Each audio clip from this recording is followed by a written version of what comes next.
Welcome to this edition of the Scientific Audiophile. We'll be reading from the new book, The Death of Home Theater by Carl Dansby. So pull yourself up a glass of brandy, sit back and relax, and enjoy the book.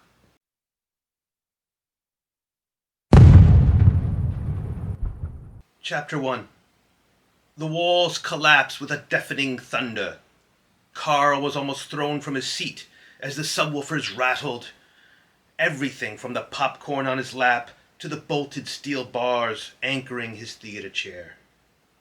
This wasn't just an amazing climax to an amazing movie, but it was a catalyst that would put Carl on a journey creating his own home theater.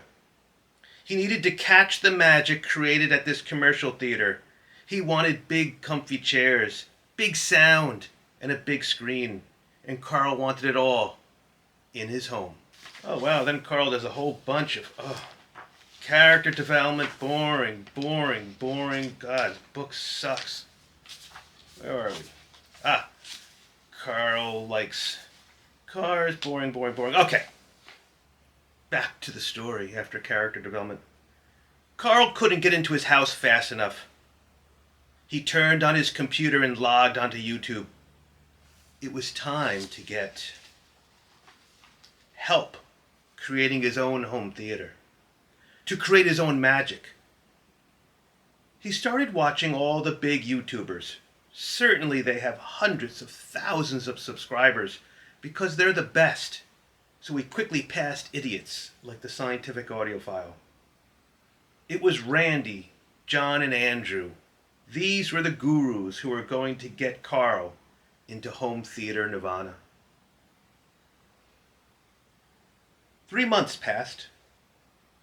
Carl was gushing about his newly purchased equipment to anyone who would listen, arguing on the internet about power chords, pretending he could hear the difference between two completely transparent DACs, though he hadn't heard either of them, and scouring the internet for sales and discounts on the hottest gear being promoted by his YouTube heroes.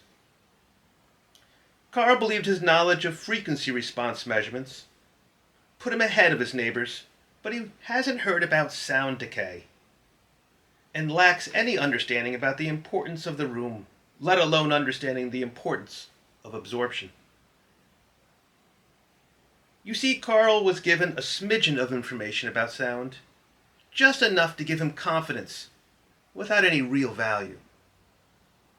He sunbathes in front of his ultra-bright LCD TV and mocks the dullness of projectors, though he's never seen one. But they're kind of slightly washed out colours of a projector. Carl doesn't know about light paths because Carl's YouTube idols don't know about light paths. Or if they do, it certainly doesn't make compelling video. He has never been shown a windowless home theater and doesn't know what blackout shades are. But his wife does. But Carl doesn't talk to his wife. She's not into this stuff. He buys the best reviewed subwoofer he can afford, saving up for his next sub in a few years when he will buy the next best reviewed subwoofer for that year.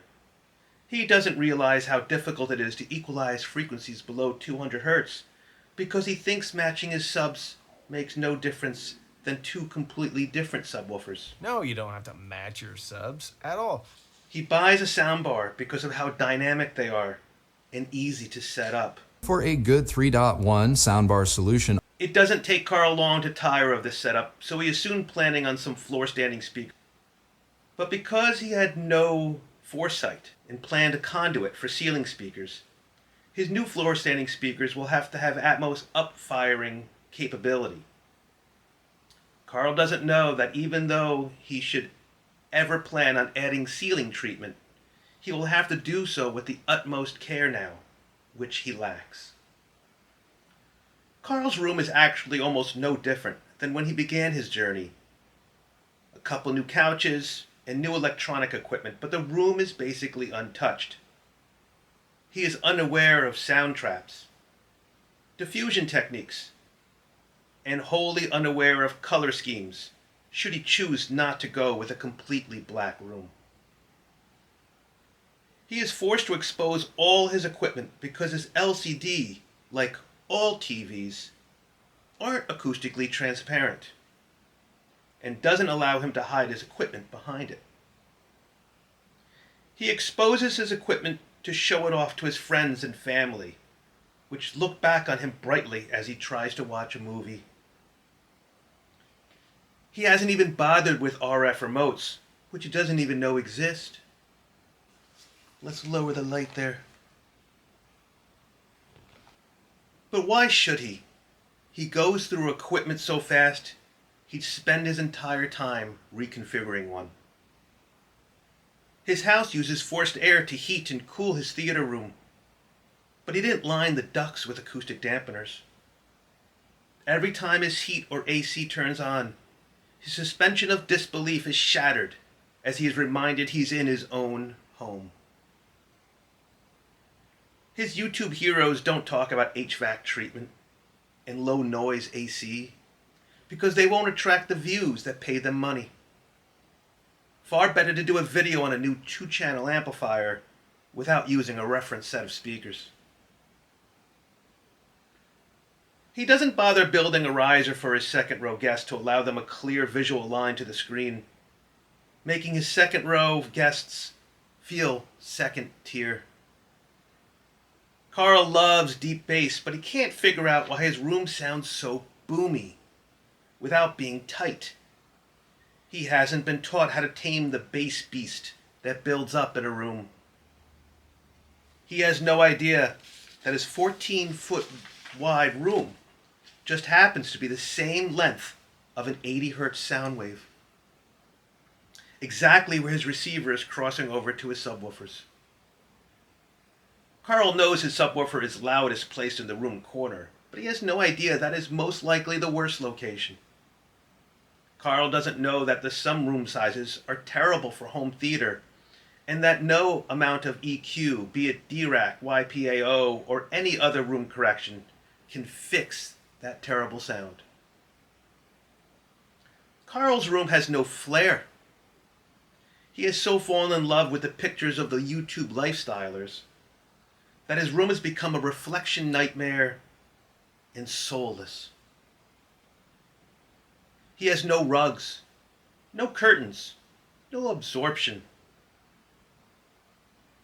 His friends sit in uncomfortable locations as he placed his seats either too close or too far from his screen. He believes that he can fix his room not with hard work, thought and effort, but with a new amplifier, but certainly not a Yamaha. He doesn't want that terrible Yamaha sound. His wife and children complain about how loud he watches movies, but he's listening well below THX specifications and standards. They complain because he did nothing to minimize sound leakage from his room to the rest of the house. But can Carl really be blamed? His mentors on YouTube don't make money on this subject. He saved money by buying a 4K USB streaming stick, which worked out well when he had a soundbar connected to his TV. But now he has a fancy AVR and has to connect it for Dolby Atmos sound, if it can at all be connected. He refuses to buy physical media, pretending it is for the ancient ones. Yet he can't find his favorite movies on any service at all. He excuses his overly bright walls that ruin the viewing experience, for he doesn't want his room to look like a cave. Carl sits down to watch a movie. He isn't enjoying it. His 75-inch screen is too small. His sound doesn't have the right impact. His neck hurts from straining to look at the screen. He quietly gets up, walks out the door, and gets in his car to drive to the cinema. Home theater design is dead. The home is only good for stereo music.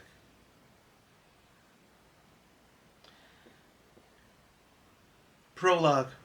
As you may have noticed, our writer's strike is over, with management breaking the strike completely.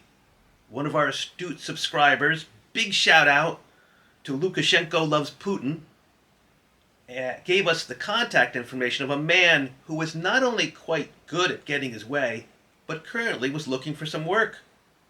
So we met with this very lovely man, Yevgeny Prigozhin, who spent only 4 hours, with my parents before they completely capitulated.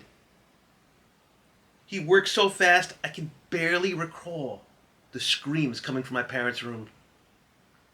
He's really a great man, and if you have to use him, I strongly recommend him. So thank you for watching, and remember to like, subscribe, and watch our future videos. Have a great day.